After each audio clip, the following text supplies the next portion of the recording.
This is your main man RJ from the Ringside Rant, heard only on the Visionaries Wrestling Network. So go over and subscribe across all your major platforms, iTunes, Google Play, SoundCloud, and Stitcher to hear every great interview I have every Monday on the Visionaries Wrestling Network. Go over and follow the show's page on Twitter @_Ringside Rant. Follow the network's page @BizWrestleNet. And, as always, embrace the vision.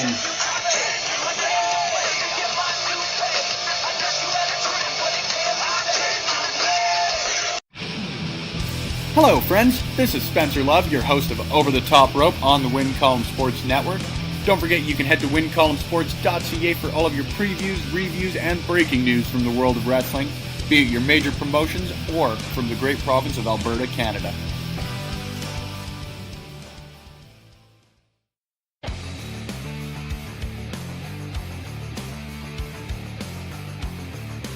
If you like podcasts and you are listening on Backbreaker Media, then you should listen to me, Chris Parrish, and myself, Manoy, and the Sounds of Struggle, because we are literally the most entertaining duo you'll ever come across in Western Canadian wrestling, baby. We talk about things like wrestling and other sports we like.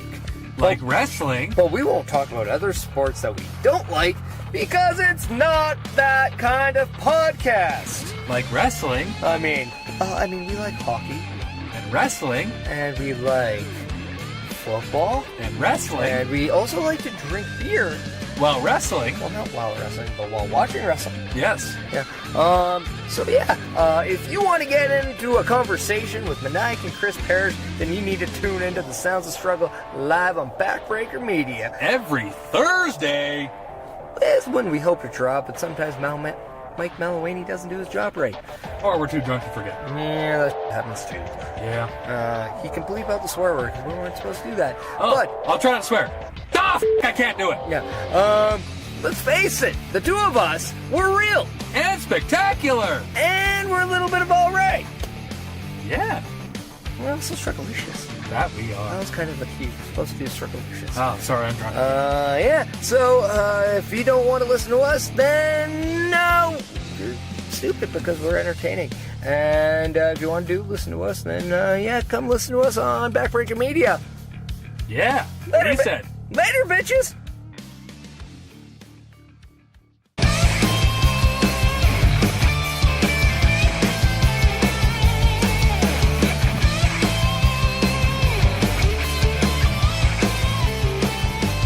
Hello, everyone, and welcome to Quick Calls. I am Mike Maloney, Senior Engineer here at Backbreaker Media, and on the road from the German Cultural Club in Lethbridge, Alberta, with the Pure Power Wrestling 100th show.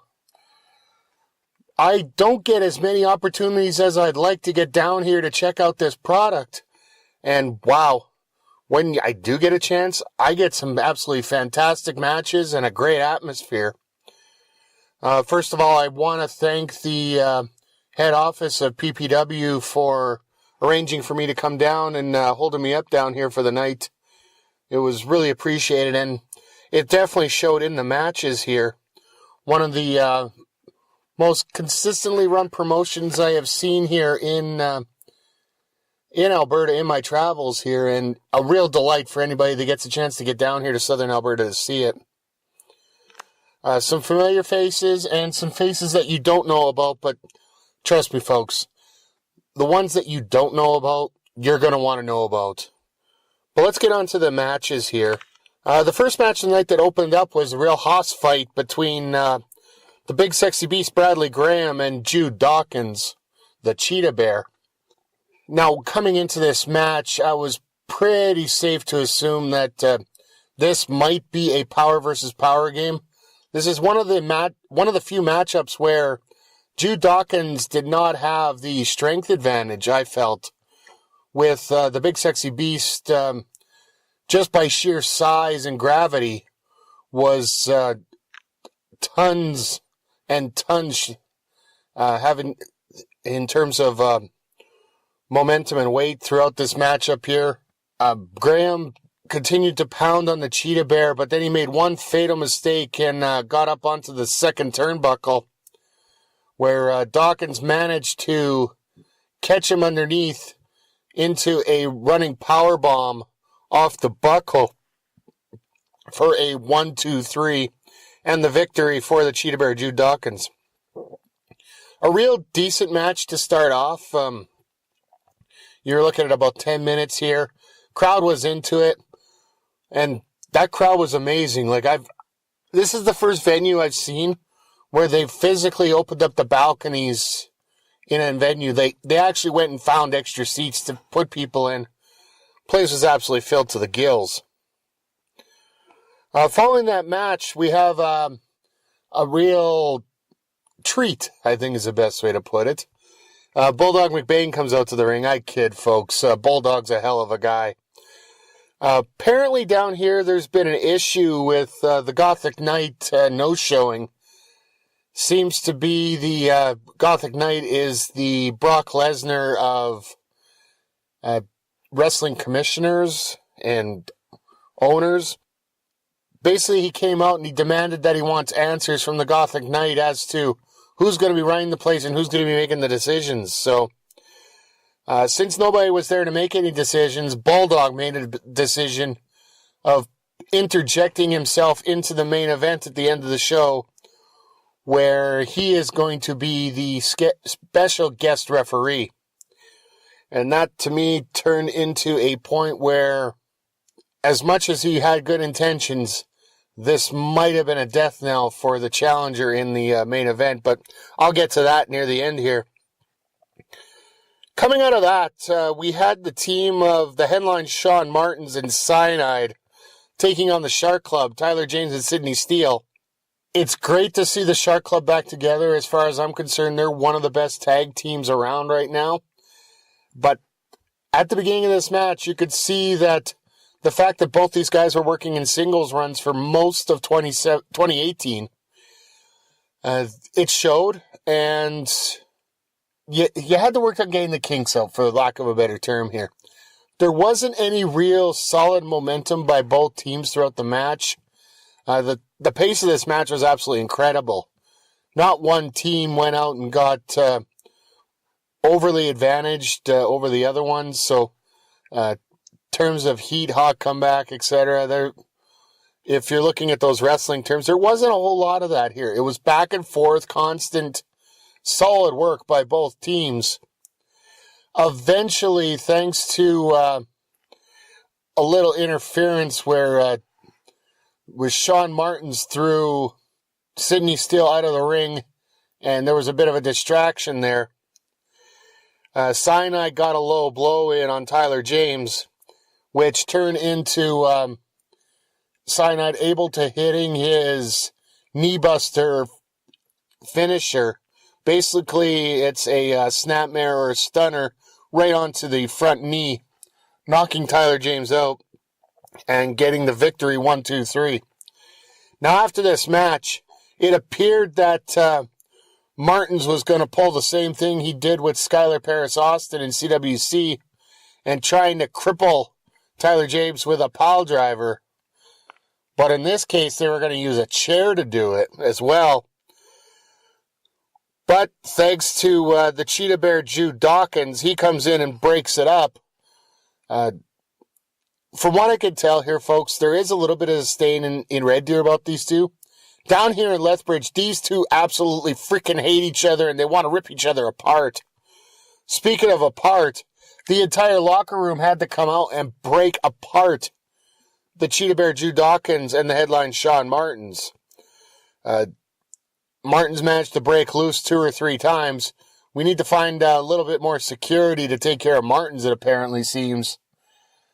Finally, they get him separated and get him out of the ring. One X factor in this matchup I don't want to miss out mentioning is the appearance of the manager for headline Shawn Martins. She is being known as Alex Zwicker. Comes out. I'm thinking there's a little bit of a Miss Hancock vibe to her, except you could tell that Alex can go.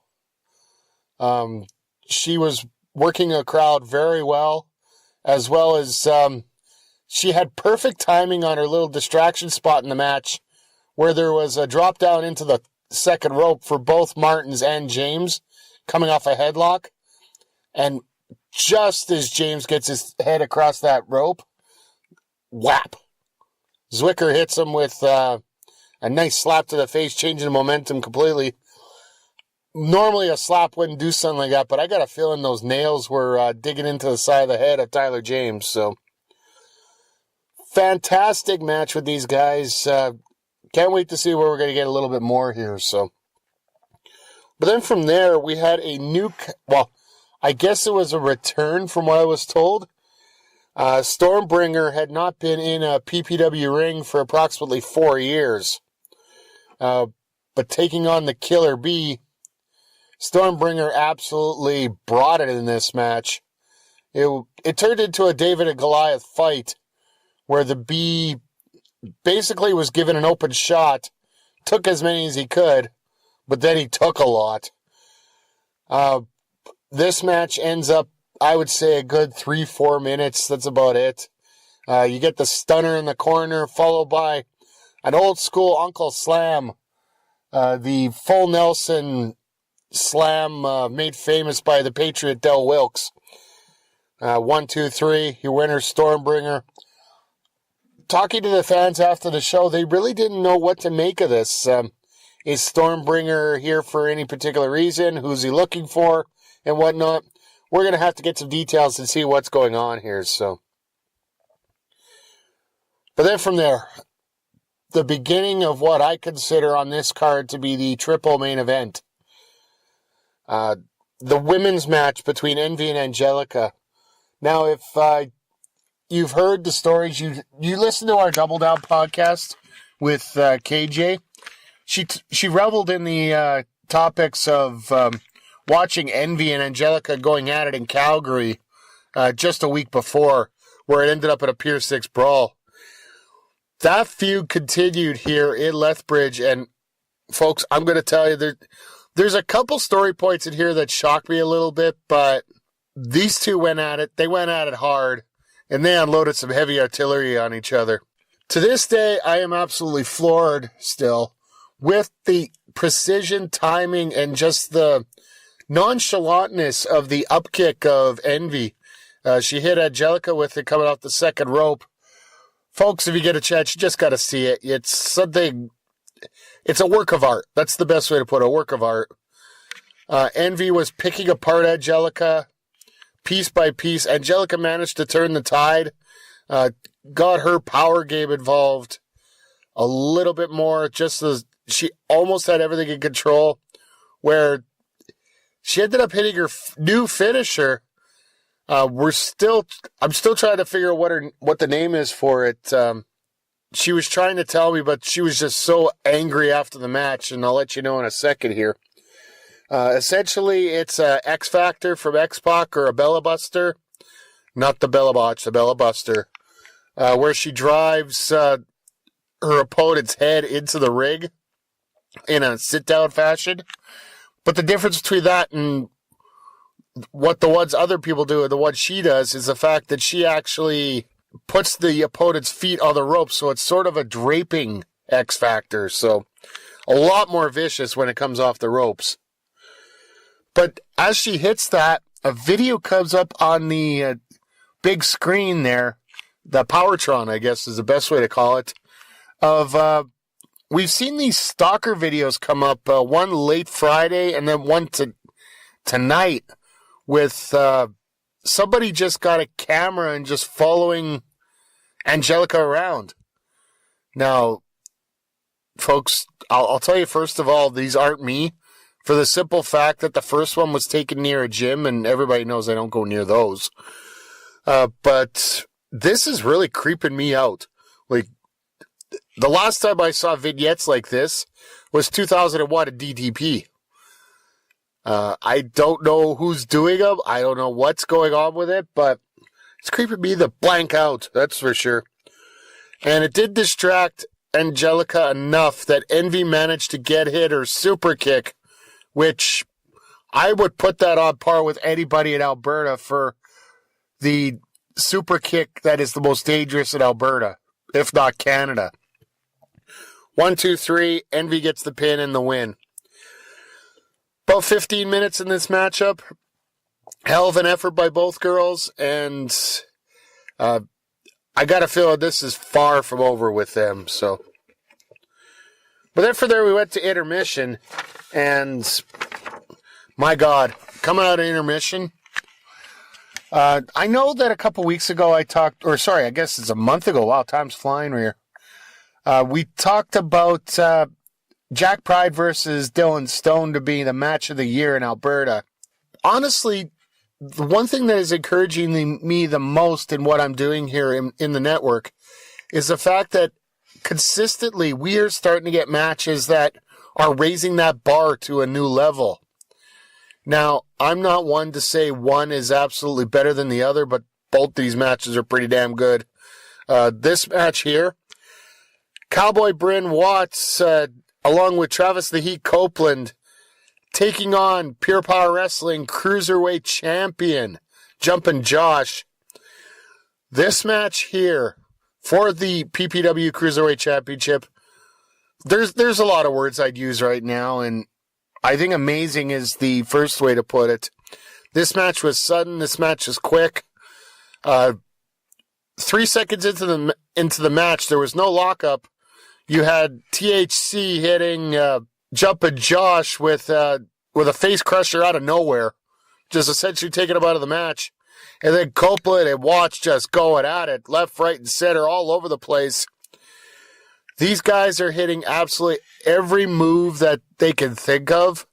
You could tell a real strategy in here where you have I don't want to say underdog for a champion, but somebody who had to fight from the bottom to get where he was, and he's definitely earned his spot in Jumpin' Josh. Just try to take the momentum of this absolutely jam-packed crowd and just feeding off it, trying to take out both guys. You had Travis Copeland tried to essentially use his veteran savvy here, as well as his technical ability, to try to get the cover himself and regain the title. And then you got Cowboy Brynn Watts, who like to slow the pace of the matches down, which you normally don't see in a cruiserweight match. But if it called for it to be sped up a little bit, he did it. But all in all, he tried to keep it a more tempered match, a more controlled match, and something a lot more to his liking. The end of this match was Jumpin' Josh got caught in the middle of the ring. THC went up for his 420 frog splash. Yes, folks, it is called a 420 frog splash. He hits it on Josh. Cowboy Brynn Watts manages to get Copeland out of the ring because that frog splash took so much out of Copeland. Rolls up Josh for the 1, 2, 3, and we have a brand new Cruiserweight champion in Pure Power Wrestling in the Cowboy Brynn Watts. No shame in either one of these guys in defeat between THC and Jumpin' Josh. Brynn Watts got lucky. He found a lucky spot. He managed to take advantage. He's the ultimate opportunist in this situation. But you know what? No matter what happened, he is still, he's the new Pure Power Wrestling Cruiserweight Champion. Absolutely fantastic match. If you guys get a chance to see it on Power Slam or any of the other video-on-demand products that are available, this will be a match that is worthwhile seeing, folks. And then we got to the official main event, a no disqualification match for the Pure Power Wrestling Heavyweight Championship, with the challenger Chris Parrish taking on the champion Cougar Meat Sebastian. The X factor in this matchup here was Bulldog McBain was the special guest referee. Personally, I find that Bulldog had the best of intentions to essentially try to keep things in order around the ring. It eventually cost him when he tried to interject himself a little bit more than he should have. This match was absolutely freaking crazy. You had chairs used throughout the match.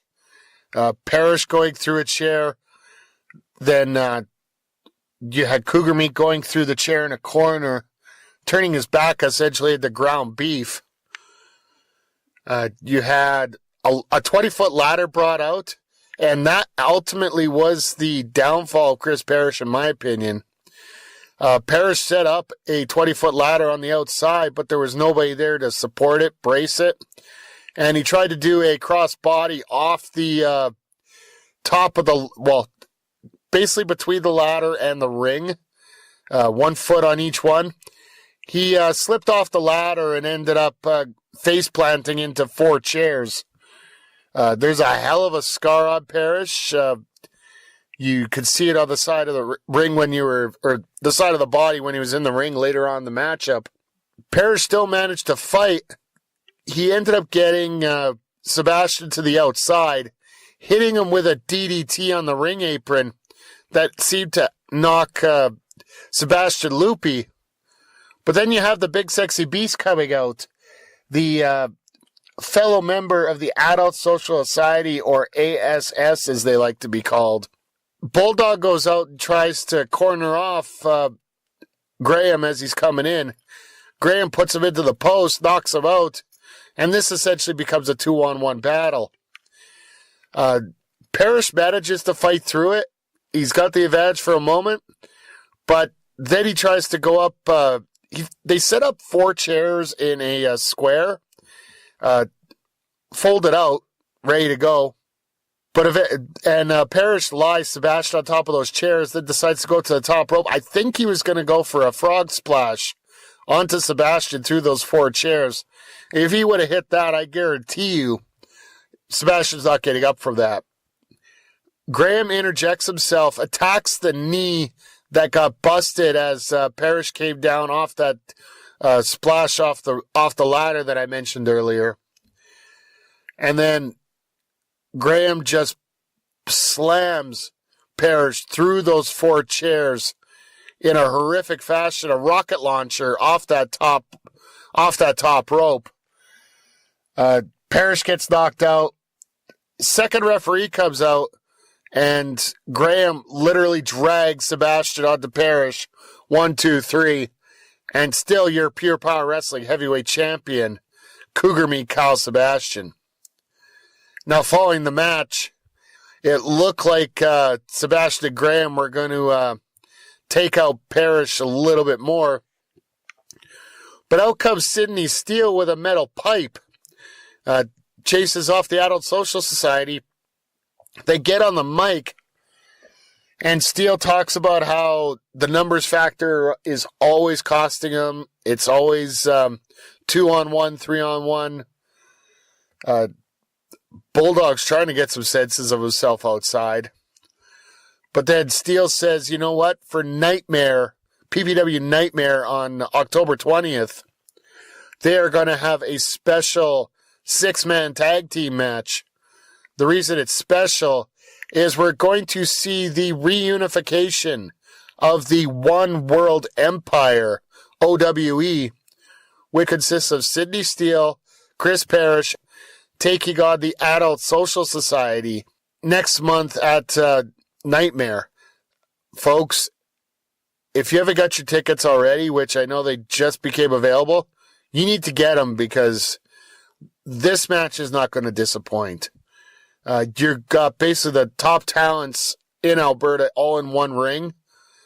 Some that you do know about, some you don't. And folks, I'm going to tell you right now, point blank, if you haven't seen Kyle Sebastian wrestle, and it seems that Alberta, the only place he gets to wrestle is in Pure Power Wrestling, you definitely need to check him out. So, I know tonight, in terms of the crowd, the building was full within 10 minutes.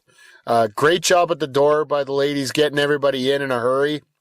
And I was actually surprised when I came in. They said they only had half an hour between doors and start.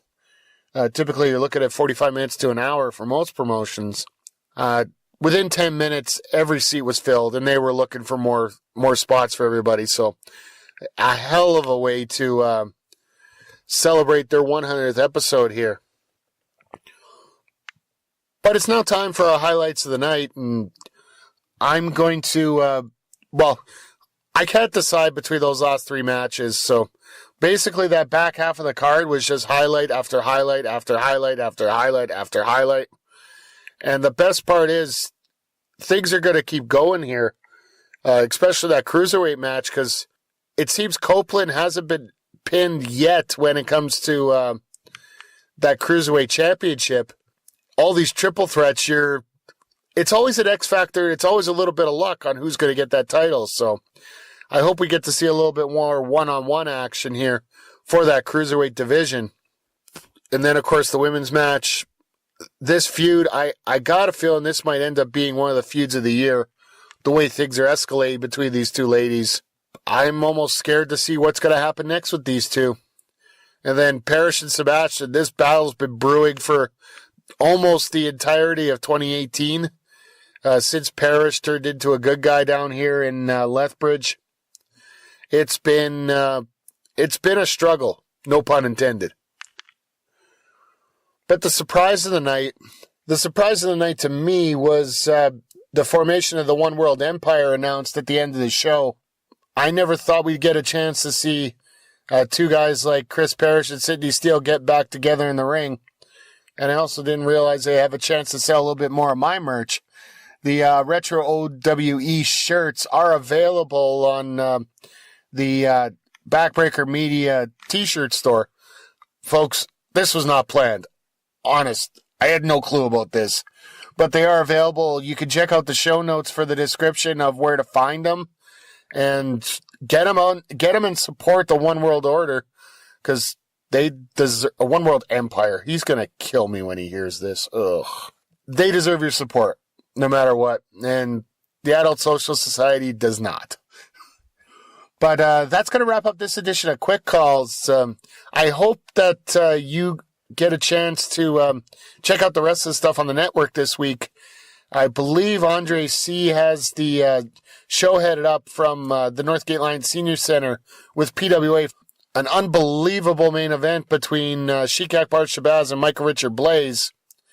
And apparently there is a huge tag match being announced for Fright Night, October 27th there. But I'll let Andre take care of the details on that. And then coming out Monday at 5 p.m. is the debut of the brand new Monday Night Shaw with Real Canadian Wrestling ring announcer and host of the Archer Report extraordinaire, Kyle Shaw.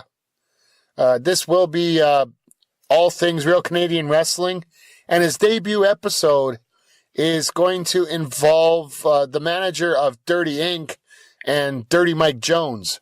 Very interesting story how he got into wrestling and what he's doing right now. So that's going to be coming out Monday at 5 p.m. on the Backbreaker Podcast Network. Get it where, well, if you're listening to this, just make sure you subscribe to the channel so you get that.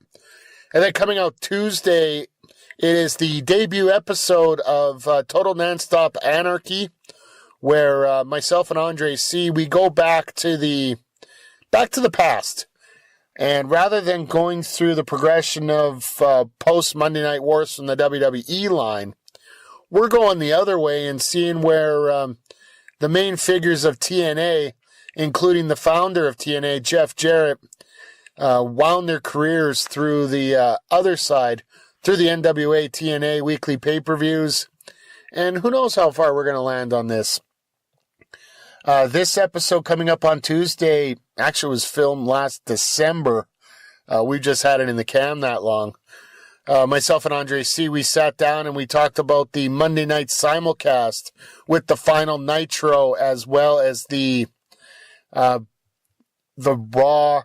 simulcast at the same time, and went through some detail, through some breakdown, and just started to see the little inklings of what was going on.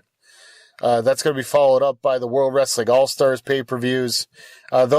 Each Monday Night Shaw and the Total Nonstop Anarchy will be coming out on a bi-weekly basis.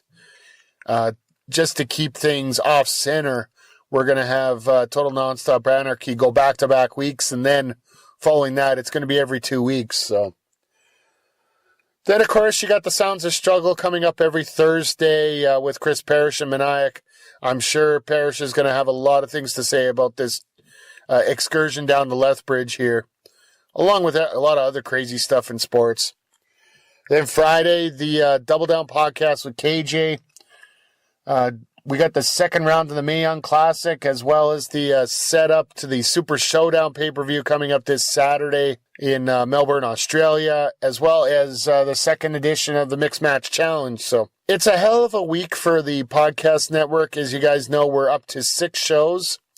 Oh, I'd be reminisce. And then coming up on Saturday, we are going to have the debut of The Legend Presents with T. James Logan, having an edition of PWA Radio coming back to the podcast waves, where he has been backstage at tonight's Fall Fever show. And he's got some interviews with the stars, and he's going to figure out, we're going to have to make sense of what happened backstage at PWA Fall Fever. So make sure you check that out. We got a whole ton of stuff there. Make sure you check out PPW Power Slam, not only on the Backbreaker VOD channel, backbreakervod.pivotshare.com, but also on the world's largest independent wrestling video on demand service in the world, period. It is powerslam.tv. Over 75 promotions, 2,000 hours of content, and $6.99 a month. Sorry. Why am I overcharging you guys? $5.99 per month. Cancel anytime. There's a free trial based on how you sign up for it. Hell of a deal. But I got to start getting on the road here. Just parked on the side of the venue. It's a bit of a trek back to Edmonton from Lethbridge here. So I'm going to wrap this up. I want to thank each and every one of you for checking out this edition of Quick Calls. And just remember, folks, if you're going to make a good call, make a quick call. And this has been Quick Calls covering the Pure Power Wrestling 100th episode from the German Cultural Center in Lethbridge, Alberta, here on Backbreaker Media.